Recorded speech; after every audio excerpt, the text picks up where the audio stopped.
Hi friends, welcome back to Jaanu ಜೇಸ್ kitchen. ನಿಮ್ಗೇನಾದರೂ ನಮ್ಮ ಚಾನಲ್ ಇಷ್ಟ ಆಗಿದ್ರೆ ಲೈಕ್ ಆ್ಯಂಡ್ ಸಬ್ಸ್ಕ್ರೈಬ್ ಮಾಡಿ. ಫೇಸ್ಬುಕ್ಕಲ್ಲಿ ನೋಡ್ತಾ ಇದ್ದರೆ ಫಾಲೋ ಮಾಡಿ. ಬನ್ನಿ ನಾವಿವತ್ತು ಚೀಸಿ ಮಟರ್ ಕಟ್ಲೆಟ್ ಹೇಗೆ ಮಾಡೋದು ಅಂತ ನೋಡೋಣವಾ. ವೆರಿ ಟೇಸ್ಟಿಯಾಗಿರುತ್ತೆ ಫ್ರೆಂಡ್ಸ್. ಈ ಬಟಾಣಿ ಕಾಳು ಸೀಸನಲ್ಲಿ ಒಂದ್ಸಲಿ ಟ್ರೈ ಮಾಡಿ. ಈಗ ಇದನ್ನು ಹೇಗೆ ಮಾಡೋದು ಅಂತ ನೋಡೋಣ. ಒಂದು ಜಾರ್ ತೊಗೊಳ್ಳಿ, ಅದಕ್ಕೆ ಒಂದು ಕಪ್ ಹಸಿ ಬಟಾಣಿ ಹಾಕ್ಕೊಳ್ಳಿ. ಹಾಗೆಯೇ ಶುಂಠಿ ಮತ್ತು ಬೆಳ್ಳುಳ್ಳಿ ಹಾಗೆ ಹಸಿಮೆಣ್ಸಿನ್ಕಾಯಿನ ಆ್ಯಡ್ ಮಾಡ್ಕೊಳ್ಳಿ. ಲಿಡ್ ಕ್ಲೋಸ್ ಮಾಡಿ ಪೇಸ್ಟ್ ಮಾಡ್ಕೊಳ್ಳಿ. ತರಿಯಾಗಿದ್ರೂ ಓಕೆ. ಈಗ ಇದನ್ನು ಒಂದು ಬೌಲ್ಗೆ ಟ್ರಾನ್ಸ್ಫರ್ ಮಾಡ್ಕೊಳ್ಳಿ. ವೆರಿ ಟೇಸ್ಟಿಯಾಗಿರುತ್ತೆ ಫ್ರೆಂಡ್ಸ್. ಚಳಿಗಾಲಕ್ಕೆ ಒಳ್ಳೆ ಟೇಸ್ಟಿ ಫುಡ್. ಹಾಗೆ ಇದಕ್ಕೆ ಒಂದು ಬೇಯಿಸಿರೋ ಆಲೂಗಡ್ಡೆ ಹಾಕ್ಕೊಳ್ಳಿ, ಸ್ಮ್ಯಾಶ್ ಮಾಡಿರೋದು. ಸಣ್ಣದಾಗಿ ಕಟ್ ಮಾಡಿರೋ ಈರುಳ್ಳಿ ಆ್ಯಡ್ ಮಾಡಿ. ಹಾಗೆಯೇ ಒಂದು ಸ್ವಲ್ಪ ಬೇಯಿಸಿರೋ ಬಟಾಣಿನೂ ಹಾಕ್ಕೊಳ್ಳಿ, ಟೇಸ್ಟ್ ಚೆನ್ನಾಗಿರುತ್ತೆ. ಅಲ್ಲಲ್ಲಿ ಮಧ್ಯ ಬಾಯಿಗೆ ಸಿಕ್ಕಾಗ ಸಣ್ಣದಾಗಿ ಕಟ್ ಮಾಡಿರೋ ಕೊತ್ತಂಬರಿ ಸೊಪ್ಪು ಸೇರಿಸ್ಕೊಳ್ಳಿ. ಹಾಗೆ ಇದಕ್ಕೆ 2 ಸ್ಪೂನ್ ಕಾರ್ನ್ಫ್ಲೋರ್ ಹಾಕ್ಕೊಳ್ಳಿ. ಒಳ್ಳೆ ಬೈಂಡಿಂಗು ಮತ್ತು ಕ್ರಿಸ್ಪಿನೆಸ್ ಸಿಗುತ್ತೆ ಈ ಕಾರ್ನ್ಫ್ಲೋರಿಂದ. ರುಚಿಗೆ ತಕ್ಕಷ್ಟು ಉಪ್ಪು ಆ್ಯಡ್ ಮಾಡ್ಕೊಳ್ಳಿ. ಹಾಗೆ ಇದಕ್ಕೆ ಸ್ಪೈಸಸ್ ಪೌಡ್ರ್ ಆ್ಯಡ್ ಮಾಡೋಣ. 1 ಸ್ಪೂನ್ ಧನಿಯಾ ಪುಡಿ, ಅರ್ಧ ಸ್ಪೂನ್ ಗರಂ ಮಸಾಲ,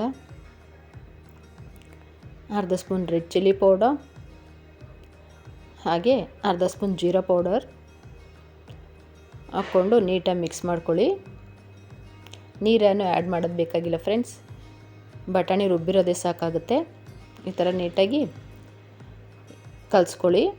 ಈಗ ಇದನ್ನು ಒಂದು ಸ್ವಲ್ಪನೇ ತಗೊಂಡು ಉಂಡೆ ಮಾಡ್ಕೊಳ್ಳಿ.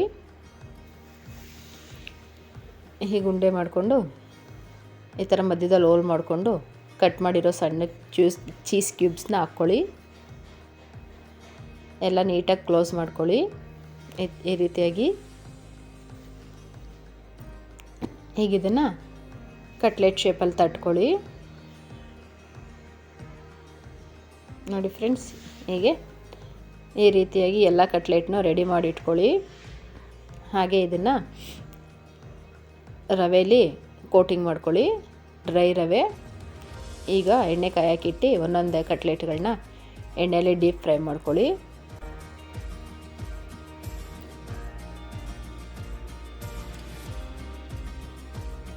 ಫ್ಲಿಪ್ ಓವರ್ ಮಾಡಿ 2 ಸೈಡನ್ನು ಕುಕ್ ಮಾಡ್ಕೊಳ್ಳಿ ಫ್ರೆಂಡ್ಸ್ ನೀಟಾಗಿ. ವೆರಿ ಕ್ರಿಸ್ಪಿ ಆ್ಯಂಡ್ ಟೇಸ್ಟಿಯಾಗಿರುತ್ತೆ ಫ್ರೆಂಡ್ಸ್. ಇದನ್ನು ನಾವು ರವೆಯಲ್ಲಿ ಕೋಟ್ ಮಾಡಿರೋದ್ರಿಂದ ಎಕ್ಸ್ಟ್ರಾ ಕ್ರಿಸ್ಪಿನೆಸ್ ಸಹ ಸಿಗುತ್ತೆ ಇದಕ್ಕೆ. ನೋಡಿ, ಈಗ ಎಲ್ಲ ಕುಕ್ಕಾಗಿದೆ ಫ್ರೆಂಡ್ಸ್. ಚೀಸಿ ಮಟರ್ ಕಟ್ಲೆಟ್ ರೆಡಿಯಾಗಿದೆ. ಇದನ್ನು ಸಾಸ್ ಜೊತೆ ಟ್ರೈ ಮಾಡಿ. ಮಕ್ಳಿಗೂ ಮಾಡಿಕೊಡಿ ಫ್ರೆಂಡ್ಸ್, ತುಂಬ ಇಷ್ಟಪಟ್ಟು ತಿಂತಾರೆ. ನೋಡಿ, ಚೀಸ್ ಎಷ್ಟು ಚೆನ್ನಾಗಿ ಮೆಲ್ಟ್ ಆಗಿದೆ ಒಳಗಡೆ.